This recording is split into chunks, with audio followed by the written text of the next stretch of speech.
सगरो चर्चा कहतनी हमहू साचे बतिया रोजो छपाता रे परचा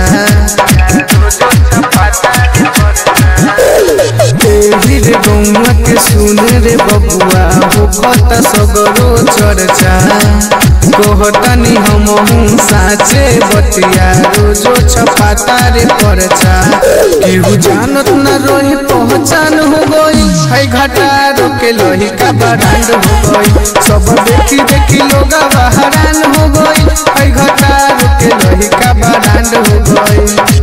पगड़ी मुरेठा बांधे से केहू सरदार न हो जाए, पगड़ी मुरेठा बांधे से केहू सरदार न हो जाए, केहू केतनो रंगदारी करी लेकिन घटारो जैसा रंगदार न हो जाए, रंगदार न हो। गौआ घटारो के लइका डरे न केहू के बाप से थाना पुलिस अधिकारी लेके घूमेला साथ में। गौआ घटारो के लइका डरे न केहू के बाप से थाना पुलिस अधिकारी लेके घूमेला साथ में। देखो सब कैसे अलग जुनून बाटे हो सबके देहिया में खोलत खून बाटे हो सब के दिलवा के जान हो गइल है घटारो के लोही का बरांड हो गइल केहू जानत न रहे पहचान हो गइल है घटारो के लोही का बरांड हो गइल।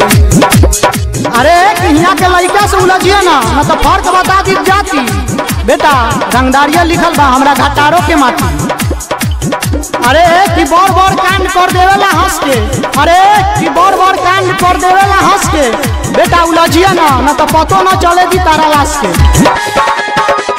होई हम मंसूरा दोस्ती ला हाजिर बाजान सही न केहू के आन होई घटारो के सान होई बिके सभी के रान तो सही न केहू के आन जे भी उठावेला उंगली तोड़ देवेला ओकर गुमान।